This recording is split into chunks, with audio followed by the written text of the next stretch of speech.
My name is Elena, and the day paragraph 7.6 was read aloud in court is the day my entire life changed. It wasn't just words on paper, it was my vindication, my justice, the hammer that crushed the man who had tried to erase me. I didn't start out with much. My childhood was filled with secondhand books, endless questions, and the quiet hum of machines my father brought home from his workshop. I was the kind of girl who took apart radios just to see how they worked, and who never believed it when people told me, "That's not for girls." I had a restless mind, one that sketched ideas on napkins, notebooks, even grocery receipts when inspiration hit. By the time I was 27, I had filed 3 patents, innovations in energy storage and adaptive circuitry that could reshape industries. I wasn't rich, but I was proud. My inventions were my future, my way of proving that brilliance didn't have to come from a wealthy family or an Ivy League degree. That's when I met Victor Hale, the CEO of a sprawling tech empire. He was charismatic, charming, and he spoke in the kind of smooth tones that made you forget to breathe. He told me he believed in my work, that he wanted to partner, to help bring my inventions to the world on a massive scale. For months I believed him. I thought I had finally found someone powerful who saw me, but power has a way of smiling at you while sharpening the knife. One morning, I opened a press release from his company and felt the blood drain from my face. There it was, my patents, rebranded under his corporation's name. The language was twisted just enough to mask my voice, but I recognized it instantly. My designs, my equations, my future now paraded as his breakthrough. My name was gone. My work was his. At first, I couldn't even breathe. I wanted to scream, to storm his office, to demand how he could betray me like this. But I knew men like Victor. They thrived on intimidation, on making you feel small. If I confronted him head-on, he'd smile, spin the story, and bury me deeper. Instead, I gathered everything: emails, drafts, prototypes, the official patents stamped with my signature. And then I called the one person I knew could turn my fury into a weapon. My lawyer, Dana Mercer. Dana was sharp as glass and twice as dangerous if you tried to handle her carelessly. When I explained what happened, she didn't interrupt. She just listened, her pen scratching notes across a legal pad. When I finished, she looked up, her eyes blazing. "Elena," she said, "he might be rich, but he's sloppy. And if he's sloppy, he's vulnerable. Tell me, did you read the licensing contract he shoved in front of you last spring?" I frowned, trying to remember. I had skimmed it, but like most inventors, my focus had been on the tech, not the paperwork. I signed it quickly. He said it was just a formality. Dana smirked, flipping through a folder. Good, because I've been reviewing it, and buried deep in the legalese is a clause he clearly overlooked. Paragraph 7.6. It states that if there is any attempt to misrepresent or reassign ownership of the patents without the original inventor's consent, full rights revert immediately back to you, with damages. I blinked. Are you saying?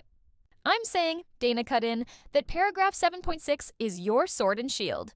He thought he owned you. But when we're done, he'll realize he signed his own downfall. The weeks that followed were brutal. Victor unleashed his army of lawyers, spinning tales of joint development, claiming I had walked away from the partnership, insisting the patents were now co-owned. They flooded the media with polished statements painting me as ungrateful, unstable, and irrelevant. Every headline felt like a dagger, but Dana and I were patient. We didn't shout back. We waited. We built our case brick by brick, gathering proof of every draft, every prototype, every trace of my authorship. And when the day of court arrived, I walked in with my head high, knowing that the truth was on my side. The courtroom buzzed with tension. Reporters filled the benches, pens poised, cameras ready. Victor sat across from me, perfectly tailored, smirking as though the verdict had already been written in his favor.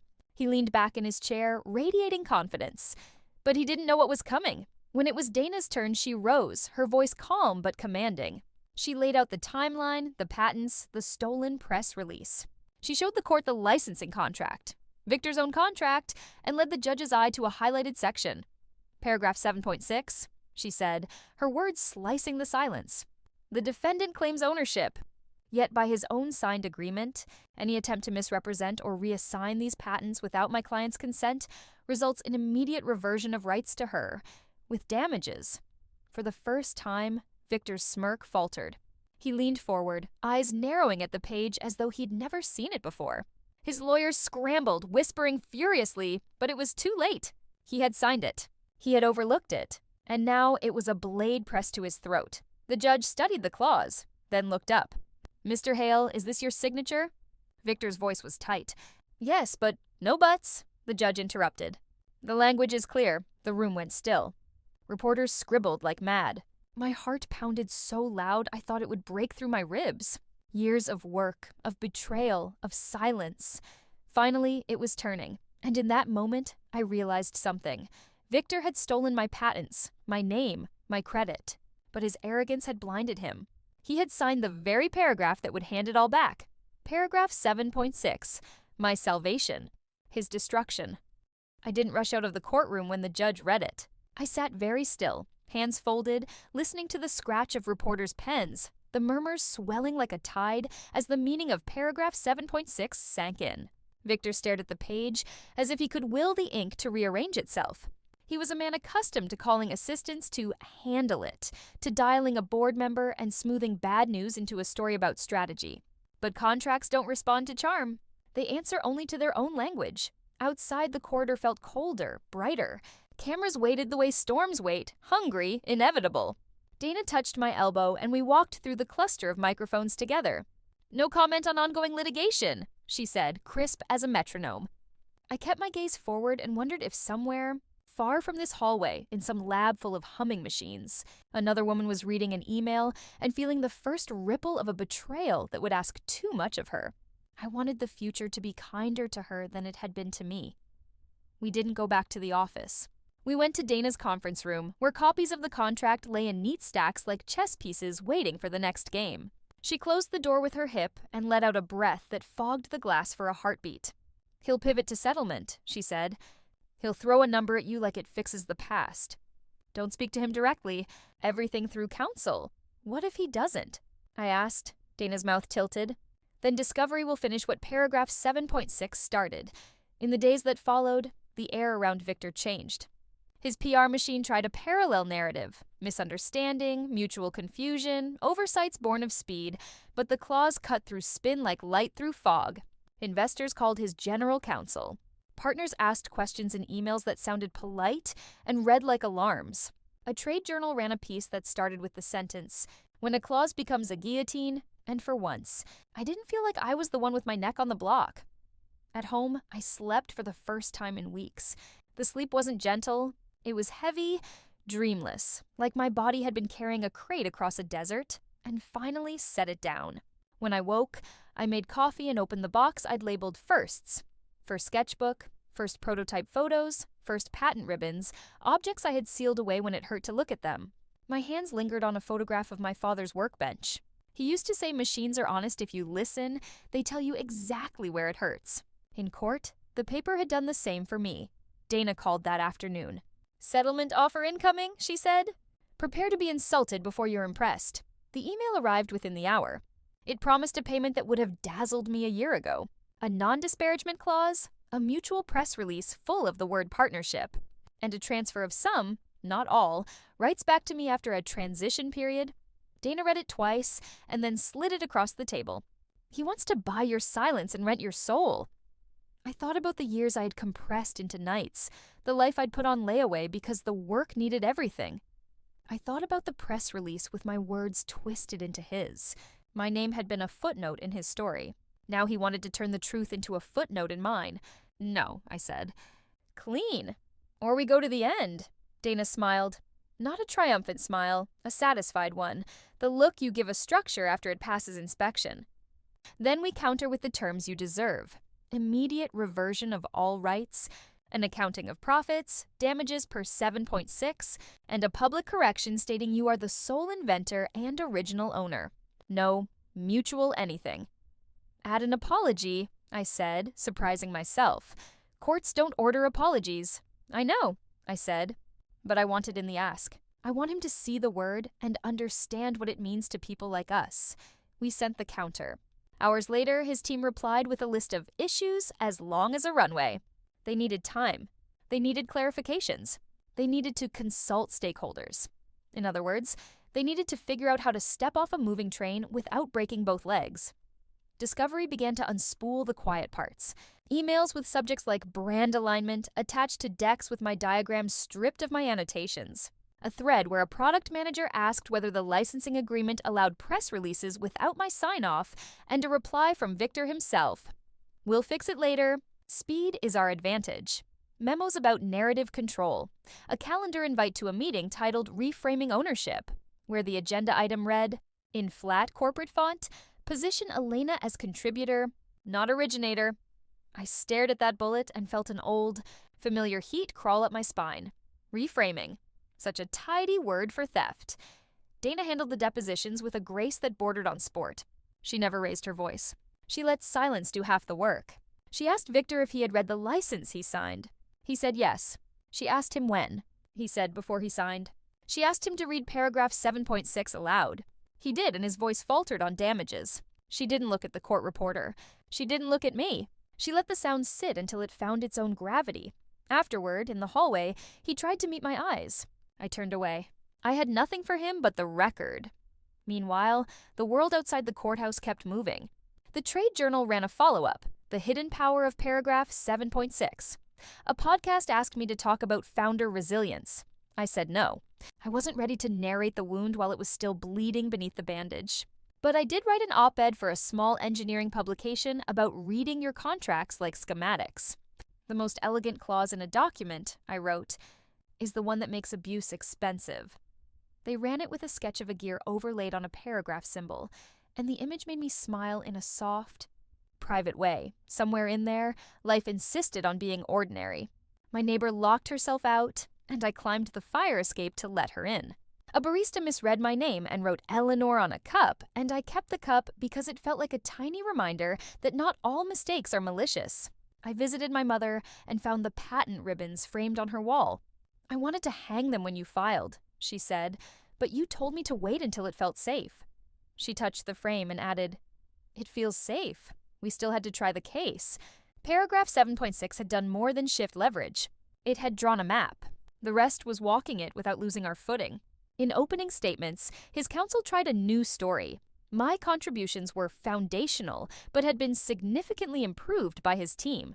The rebranding was accelerated communications in a time-sensitive market. It was language engineered to sound reasonable if you said it quickly. But language slowed down under oath. Our expert explained the patents in patient, unglamorous terms. He pointed to claims that described specific methods only I had devised and showed how the so-called improvements were extensions, not origins. A former employee from Victor's company testified that a war room whiteboard had my formulas copied from a PDF that still had my file path at the top. A junior had been told to crop it before the board visit and forgot. The photograph of that whiteboard entered evidence like a photograph of a family resemblance you can't pretend not to see. The moment I will replay when I am old came on a morning that smelled faintly of rain, when the judge interrupted a long exchange about license construction. "Counsel," she said, "we are not here to rewrite this contract. Paragraph 7.6 says what it says." She turned to Victor's lawyer. "Your client signed it." Then she looked at Dana. "Continue." We did. We walked the court from idea to ink to theft to clause. We didn't rush. We let the architecture hold. When the verdict arrived, it didn't feel like fireworks. It felt like a building being returned to its architect. The court declared that all rights to the patents reverted to me immediately, ordered an accounting of profits derived from their misrepresentation, awarded damages per the clause, and issued an injunction preventing Victor's company from using or claiming my work. The judge's language was surgical, almost spare. It did not perform satisfaction on my behalf. It did not need to. Dana squeezed my hand once, hard. I nodded, and for the second time in this saga, I did not rush out. I sat in the courtroom and let the sound of people standing become part of the memory. Reporters asked questions in the corridor, and Dana answered the ones we had agreed to answer. Yes, we are satisfied with the court's application of the contract. No, we won't comment on any potential regulatory issues. Yes, we believe this decision underscores the importance of reading what you sign. I said nothing into microphones. I was saving my voice for a different room. Victor's team reached out again. The number had grown. The mutual clauses had shrunk. They proposed a statement acknowledging me as a principal inventor. Dana drafted 2 words in reply: sole inventor. They balked. We didn't. In the accounting that followed, numbers did what numbers do. They made the story expensive. Revenues traced to my patents exceeded even Dana's cautious estimates. Bonuses tied to those revenues were clawed back. A board committee formed with words like governance in its title. I didn't gloat. I watched a man learn that consequences have weight. The apology I had asked to include in our settlement proposal never came.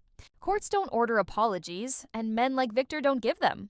But a week after the verdict, his company issued a correction to the press release that had triggered the longest month of my life. It named me as the sole inventor and original owner. It used my patent numbers, attached to my full name, spelled correctly. It ended with a sentence about respecting creators. Some will say it was just PR. I know better. It was a record. It was ink. On a quiet evening not long after, I unlocked a door to a small office with high ceilings and windows that gathered the late light. The walls were bare. The floor smelled faintly of new varnish. I set a box on a table and took out my father's workbench photograph. I leaned it against the wall and waited to see where it wanted to live. I plugged in a machine and listened to its first hum in this new place. The sound made something in me unclench in a way I hadn't recognized I was still holding. I hired a team carefully. I asked questions about the work, of course, but also about how they handled credit, how they spoke about helping versus owning. We wrote policies that would seem excessive to a company that treats ethics like a decoration. We wrote access logs and review processes, and a rule that every document carrying an idea must carry a name. We argued about names sometimes, order and font and placement, but we never argued about whether they belonged. Dana visited the office on a Friday and stood at the window with a glass of ginger ale. "You did it," she said. "You didn't just win. You replaced what you lost." "Not replaced," I said. "Rebuilt with reinforcements," she laughed. "Engineer answer." I only know one way to speak. When the first check arrived from the damages award, I didn't buy anything. I paid people fairly. I funded a scholarship at the community college where I learned to solder. I donated to a clinic that helps inventors read their first contracts. I wrote a letter to the youngest version of me and put it in a drawer labeled "In Case of Doubt." I still receive emails from strangers, some congratulating me, some telling me their own paragraph 7.6 stories, some asking for the name of the lawyer who made it possible. I answer the ones I can. I send Dana's number to anyone who sounds like their hands are shaking. I saw Victor only once more. Months later, at a conference where badges were currency and lanyards clinked like wind chimes, he stepped into an elevator I was already occupying. For a heartbeat, we were an arm's length apart in a mirrored box. He nodded, a gesture that could have been respect if it weren't so late. I looked at my reflection rather than at him. The doors opened, and I stepped into a hallway where a panel on ethical licensing was about to begin. I took my seat in the front row. When people ask me what paragraph 7.6 means to me now, I tell them it's not magic. It's the product of a day when I signed something I barely understood, and a later day when I decided to understand it completely. It's a reminder that the law can be a shelter if you build it into your house before the storm. It's a paragraph that turned a story about theft into a story about return. I keep a copy of the clause pinned above my desk, not as a trophy, but as a blueprint detail. The line about reversion. The line about damages. The signature that once belonged to the man who tried to own me. The signature that belongs to the woman who wouldn't let him. Sometimes, late at night. The office quiet and the city beyond the glass, a spill of distant constellations. I rest my hands on the table and listen for the honesty and the hum of machines. I think of the girl who dismantled radios to learn their secrets, and I tell her that some systems, legal, human, are harder to take apart, but still obey principles if you insist on them. I think of the moment the judge said the language is clear and remember the feeling of standing on ground that wouldn't tilt under my feet. Victor took my patents and tried to recast me as a supporting character in my own invention. Paragraph 7.6 took it all back. But what I took back was larger than paper. I took back my name in my mouth, spoken without flinching. I took back my work and the right to decide who touches it next. I took back the time I had let fear rent in my head, the space I had given to a man who smiled and sharpened knives in the same breath. I took back the future. When the first product under my company's name shipped, we didn't throw a party with speeches. We gathered in the lab and watched the dashboards bloom. A green line rose where it was supposed to rise. A red alert stayed quiet because the system had done what it was built to do. Someone exhaled and someone else laughed softly, and I felt the room relax into that rarest sensation. Work doing what it promised. I didn't think about the courtroom. I didn't think about his face when he read the clause aloud. I thought about precision and pride and a paragraph that had become a principle. My name is Elena. I wrote this with my own hands and my own hours. If you read nothing else, read this. The next time someone slides a contract across a table and says it's a formality, read it as if your future lives there. Because sometimes it does. And if anyone tries to unwrite you, make sure there's a sentence waiting that knows how to bring you home.